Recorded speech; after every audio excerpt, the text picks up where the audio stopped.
Hello friends, Steve Stockton here with you. Welcome to our latest episode. Today we bring you episode number 29 of our National Park Mystery Series. Another 10 cases to ponder. Join me. Let's walk and see. But before we begin, please take a moment to make sure you're subscribed, notification bell is on, and also you can click join. Become a member of the channel, get some exclusive members-only perks. Number 10, Dylan P. Brock. 34-year-old Dylan P. Brock was last seen at his home in Cedar Grove, North Carolina on January 27, 2018. There's little information available, unfortunately, in Dylan's case, and the only available information comes from a Reddit post, which we cannot verify the validity of. But, according to Dylan's family, they last saw him on January 27, 2018, and he hasn't been seen or heard from since. Dylan's friends and family reported him missing to the Orange County Sheriff's Department, and a search for him began in mid-February 2018. According to the few reports that do exist, which are sparse and not very much information, Dylan's truck was found at the Gap Rock parking lot on the Appalachian Trail just off Forest Road in Franklin, North Carolina. His truck wasn't the only thing that officers discovered during their search, and just a few yards away from his abandoned truck, they found Dylan's driver's license, diary, bag, sleeping bag, hiking boots, and warm clothes neatly tucked away in a tent. As there is so little information available, it's hard to know whether Dylan was witnessed by any other hikers from late January to early February. Did he wander off for a short hike and become injured? A Reddit user by the name of KBD Cool provided a brief insight into Dylan's disappearance. According to this user, Dylan had very limited experience in backpacking and hiking, and was also a wanted man at the time of his disappearance. In a comment, KBD Cool wrote, quote, "Yes, he is wanted in Durham for stealing money from the hotel he was working at. I'm trying to help his mom locate him, as he's an old friend who appears to have gone through some kind of mental breakdown." End quote. Since his disappearance, there's been little movement in Dylan's case, and his friends and family have vowed to never give up in their search for him. Dylan P. Brock is described as a white male with brown hair, hazel eyes, standing about 6 foot 3 inches tall and around 155 pounds. Dylan often sports a beard and may also be wearing glasses. He was last seen wearing men's 501 Levi's, a silver chain necklace, a gold watch, and prescription glasses. Anyone with any information is asked to please contact Keith Goodwin of the Orange County Sheriff's Office at 919-644-3050 and reference case number 18-01195. Number 9, Carol Marlene Ferguson. 83-year-old Carol Marlene Ferguson was last heard from on September 26th or September 27th of 2017. Carol resided in Bremerton, Washington, and on September 26th, she called a friend to cancel their upcoming plans, which was unlike Carol. Her friend immediately noted this cancellation as odd, and she would later find out that Carol's neighbors hadn't seen her or her distinctive 2000 red Ford Ranger pickup truck in the last few days. When days passed without any further contact, Carol's friends and family called the Bremerton Police Department to report her missing. Once the report had been filed, a search and rescue effort was undertaken with the Olympic Mountain Rescue, Jeff County Search and Rescue, Kitsap County Search and Rescue, and the Mason County Sheriff's Office, among others, joining in the effort. Search and rescue teams were called in as on October 11, 2017, Carol's bright red Ford pickup truck was found abandoned at the Putvin Trailhead in the Olympic National Park. There was no sign of Carol in the car, and the search and rescue teams, along with the authorities, continued their search well into the forest. Unfortunately, no sign of Carol has ever been found. In her Charlie Project profile, it mentions that Carol may suffer from dementia, adding another layer of complexity to this case. Search dogs were also brought in and searched around Lena Lake, but ultimately, nothing has ever been found. Carol's friends and family described her as an experienced and avid hiker who loved to hike in the Olympic National Park. Her friends and family also have reason to believe that Carol may be heading towards or traveling through Oregon. Carol Marlene Ferguson is described as a white female with gray-white hair, hazel eyes, standing 5'1" and weighing 140 pounds. As we said, Carol may suffer from dementia and may need extra help and care. Anyone with any information is asked to please contact Detective Jennifer Korn of the Bremerton Police Department at 360-4 473-5220 and reference case number B17-007434. Number 8, Kevin Robert O'Keefe. 36-year-old Kevin Robert O'Keefe entered the Glacier National Bay Park in Alaska in September 1985, only to never return. According to friends and family, Kevin had arrived in Alaska from Sacramento, California on September 20th, 1985, and had planned to make several hikes. Kevin's friends and family assumed that his trip was going well, and it wasn't until October 1985 that the alarm bells began to ring. The first incident occurred on October 8, 1985, when 2 park rangers found Kevin's broken tent near Muir Inlet, Wolf Point. Kevin had taken a float plane up to the area in late September, and park rangers decided to check in at the tent site to make sure everything was okay. Somewhat bizarrely, the park rangers also discovered a pair of boots, a glove liner, and a hat just a short distance from the tent. For reasons that are still unknown, these findings did not alarm park rangers, who believed that Kevin was likely away for a day hike and would be back soon.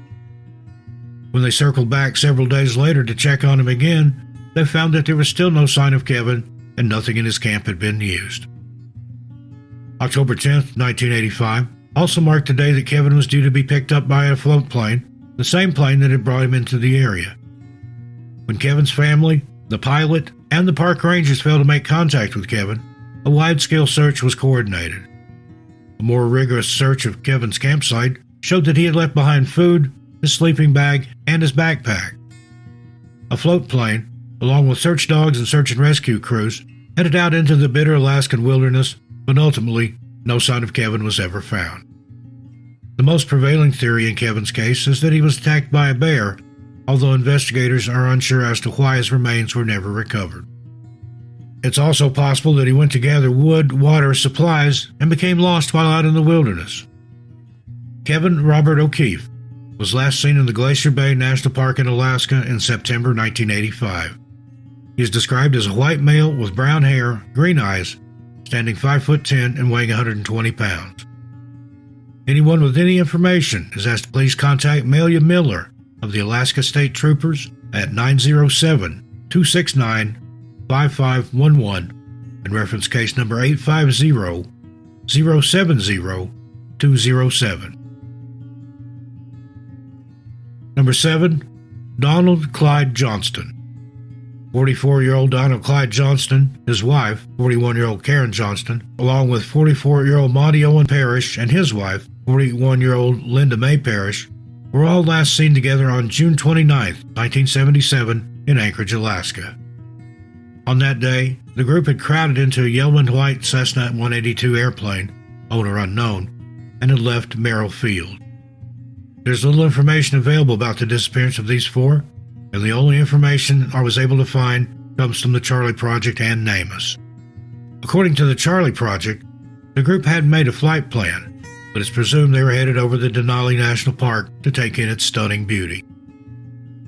However, the plane left the runway never to be seen again, and witness accounts recalled seeing a white and yellow Cessna heading over the Denali National Park around that time. Since then, there have been no leads, and no pieces of wreckage or evidence have ever been recovered. As they didn't file a flight plan, it's almost impossible to say for sure where the group were headed. Investigators believe that the 4 were involved in a plane crash, but given that the Denali National Park covers over 6 million acres, their remains may never be recovered. The plane has also never been recovered and bears the number N3186U. Donald Johnston is described as a white male with red hair, blue eyes, standing 5'10" and weighing 170 pounds.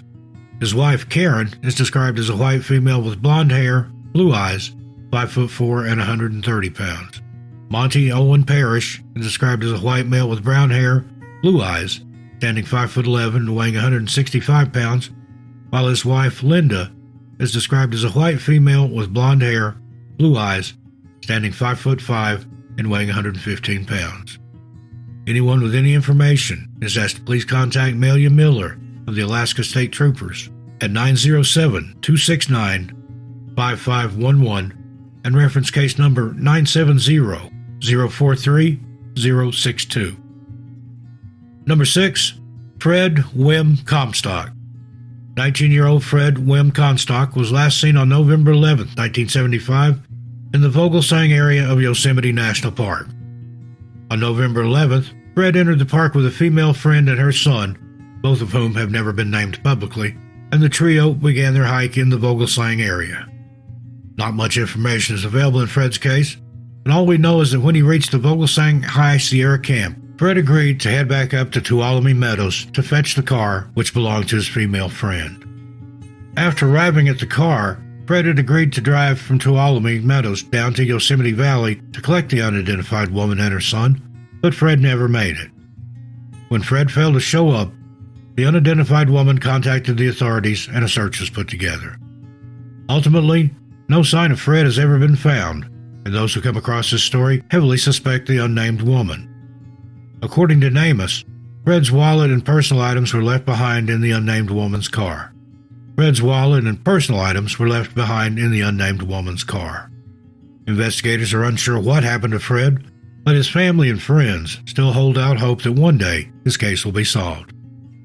Fred Whim Comstock is described as a white male with brown hair, brown eyes, standing around 6 feet tall and weighing about 165 pounds. Anyone with any information is asked to please contact the Yosemite National Park Service at 209-372-0200 and reference case number NP 191-89996. Number 5. Jonathan Arash Baki. 27-year-old Jonathan Arash Baki was last seen on April 30, 2016, when he left the home that he shared with his mother in Buena Park, California. According to Jonathan's mother, he didn't say anything to her before he left the house and had his beloved 15-year-old dog Sandy in tow. When Jonathan failed to return home that evening, she alerted the authorities and a search for Jonathan and Sandy was underway. The Buena Park Police Department were dispatched to Jonathan's home, and upon combing through his financial records, they found their first clue. In the hours after Jonathan had disappeared, he had visited a PetSmart in Encinitas, California, where he bought 2 pet bowls. The next confirmed movements of Jonathan came at 9 p.m. when he was spotted at a shop in National City, where he bought a phone charger, toiletries, and clothes. The final confirmed movements of Jonathan, thanks to CCTV and credit card information, was on May 1, 2016 at a Valero gas station at around 5 a.m. After this, there have been no further transactions on his cards and no activity on his phone. Investigators alerted authorities in National City and Encinitas, and on May 1st, his 2013 Honda Civic was found abandoned along Old Highway 80 near Jacumba Hot Springs along the U.S.-Mexico border. Inside the car, officers found Sandy, who had unfortunately passed away of natural causes, along with dog food, bowls, and Jonathan's phone. The only thing missing from the vehicle other than Jonathan were his keys and his wallet. A quick search of the area showed up a second puzzling clue: footprints in the dirt and sand. According to the Charlie Project, quote, there were footprints in the dirt leading 70 feet from the car to the border fence, which is 25 feet high. After this, the trail ends abruptly, and investigators have no idea what could have happened to Jonathan. Investigators believe, however, that Jonathan may have met with foul play and have deemed the circumstances under which he disappeared as extremely suspicious. Jonathan Arash Baki is described as a biracial male, Caucasian-Hispanic mix, with red or auburn hair, brown eyes, standing 5'11" and weighing 185 pounds. He is of Persian and Mexican descent and was last seen wearing glasses, a black t-shirt, dark blue sweatpants, and Converse tennis shoes. Anyone with any information is asked to please contact the Buena Park Police Department at 714-562-3902 and reference case number 16-18649. Number 4. Christina Ash Olsen. 50-year-old Christina Ash Olsen was last seen on April 3, 2008, when she checked into a hotel in Weaverville, California. After this, Christina never made contact with her friends and family, and by April 7th, her family had reported her missing to the Shasta Sheriff's Department. It is unknown why Christina had traveled to Weaverville, and days after her disappearance, her sister received a disturbing letter. The letter was from Christina, postmarked April 3rd. The contents of the letter itself has never been released. However, the authorities have disclosed that parts of the letter outline Christina's plan to take her own life. She had also enclosed her credit cards and car registration, hoping that her sister would be able to keep them safe for her after she was gone. This note amplified the investigation, and by the evening of April 7, 2008, the Shasta Sheriff's Department had found another clue. In the East Beach parking lot of the Whiskey Town Recreation Area, investigators spotted an abandoned white Toyota pickup. A quick scan of the license plate did indeed confirm that it belonged to the missing woman. Investigators now began to turn their efforts toward the Whiskey Town National Recreation Area. The Record Searchlight, a local newspaper, reported, quote, Shasta County Sheriff's search and rescue crews and park rangers hunted for her on foot and by boat, and a CHP helicopter watched from the skies Monday night until it got too dark, end quote. The search for Christina continued into mid-April, at which point it was scaled back.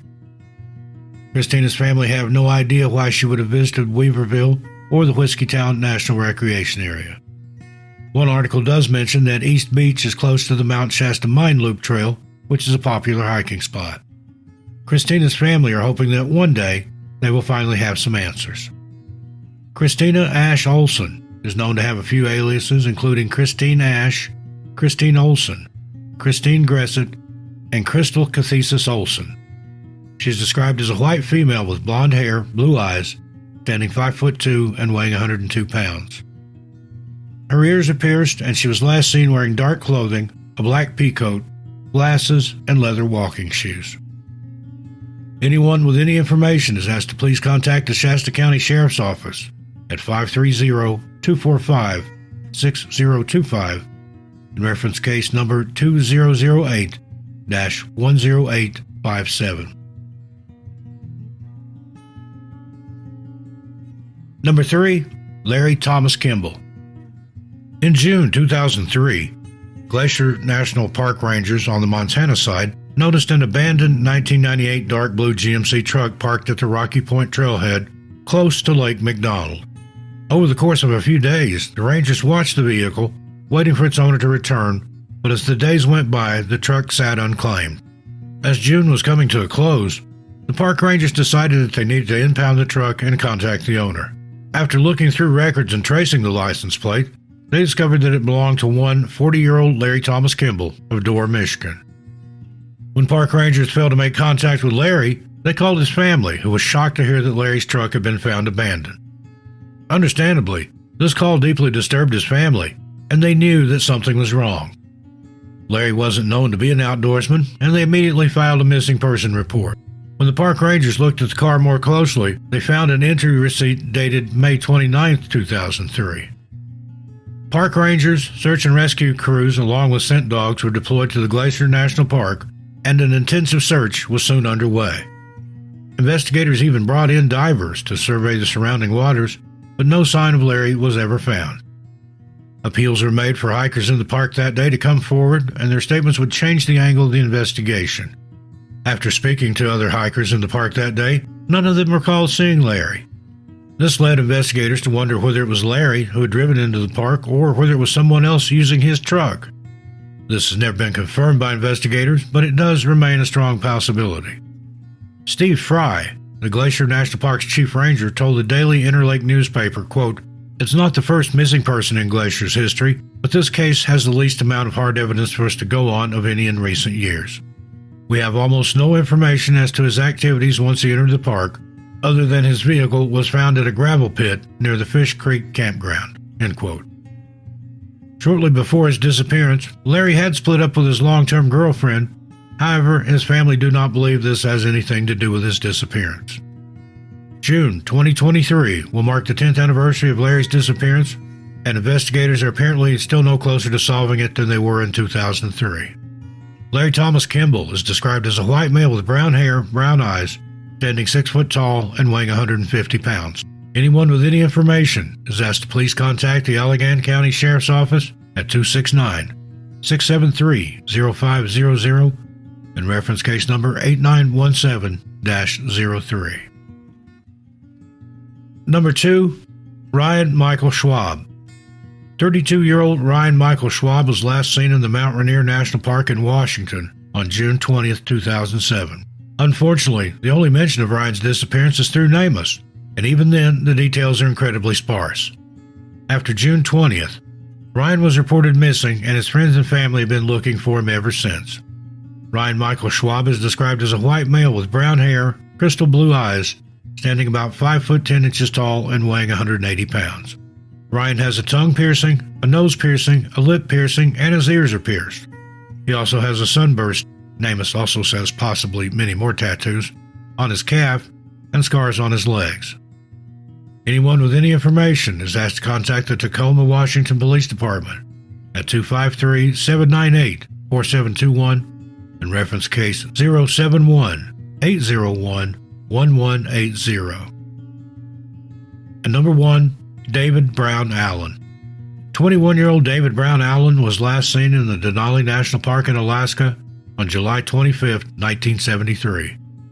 According to NamUs, David left the Alson's Bluff area of the park and headed for the Red Mountain area.